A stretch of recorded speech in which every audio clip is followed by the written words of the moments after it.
अब देखिए question number 7 है let a equals to 1 2 3 then the number of equivalence relation containing 1, 2 is. कह रहा है हमारे पास एक सेट है 1 2 3। इस सेट के ऊपर आप कितने इक्विवेलेंस रिलेशन बना सकते हैं जिसके अंदर 1, 2 हो। इस सेट के ऊपर आप कितने इक्विवेलेंस रिलेशन बना सकते हैं जिसके अंदर 1, 2 हो। तो ये क्वेश्चन एकदम क्वेश्चन नंबर 6 के सिमिलर है ना। उम्मीद करता हूँ क्वेश्चन नंबर 6 आपको समझ में आया था। तो सबसे पहला क्वेश्चन वही है, इस सेट के ऊपर सबसे बड़ा रिलेशन क्या बना सकते हैं। तो आप कहेंगे इस सेट के ऊपर सबसे बड़ा रिलेशन ए क्रॉस ए बनाया जा सकता है।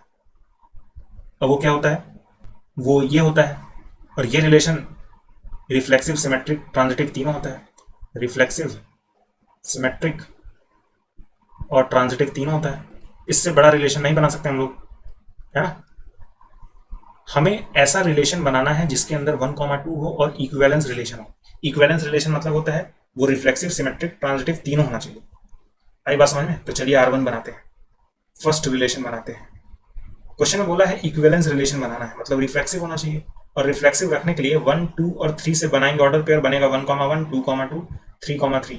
ये तीनों रिलेशन के अंदर लिखने पड़ेंगे तभी रिलेशन रिफ्लेक्सिव होगा। ये तीनों के तीनों किससे बने हैं, 1 2 3 से बने हैं। तो तीनों के तीनों ऑर्डर पेयर रिलेशन के अंदर होंगे तभी रिलेशन रिफ्लेक्सिव होगा। क्वेश्चन में कहा था 1, 2 भी रखना है, तो 1, 2 रख दिए। क्योंकि रिलेशन सिमेट्रिक भी होना चाहिए, तो 1, 2 का उल्टा क्या होता है, तो आप कहेंगे 2, 1 होता है ना। तो 2, 1 भी रखना पड़ेगा। अब मैं कर दूंगा कर्ली ब्रैकेट क्लोज।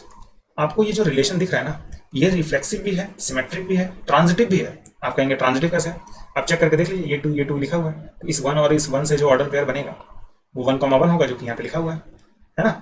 अब इन दोनों ऑर्डर पेयर को देखिए, ट्रांजिटिव चेक करने के लिए दो ऑर्डर पेयर उठाते हैं इन तीनों के अलावा, है ना। इन तीनों के अलावा दो ऑर्डर पेयर उठाते हैं, तो ये दो ऑर्डर पेयर आपको दिख रहा है, 1, 2 दिख रहा है, 2, 1 दिख रहा है, जिनका ये और ये सेम हो। इस 1 और इस 1 से ऑर्डर पेयर बनाएंगे और वो रिलेशन के अंदर दिख रहा है हमें, मतलब ये रिलेशन ट्रांजिटिव भी है, ये रिलेशन ट्रांजिटिव भी है।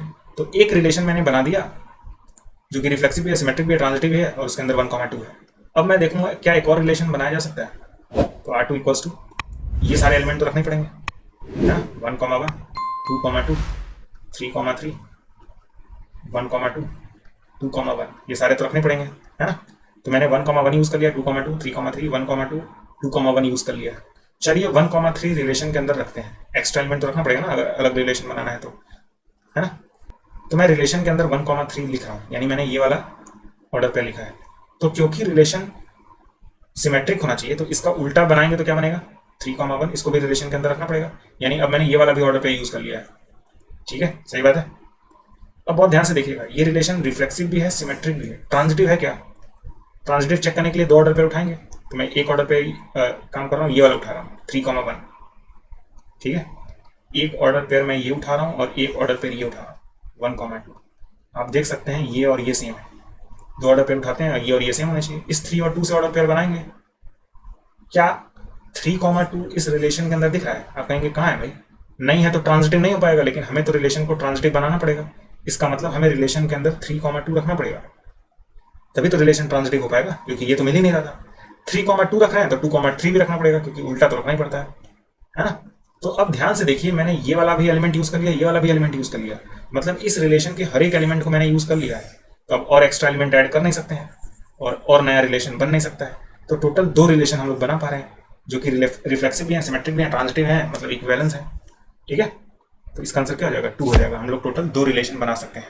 उम्मीद करता हूँ इस क्वेश्चन का सोल्यूशन आपको समझ में आ गया होगा।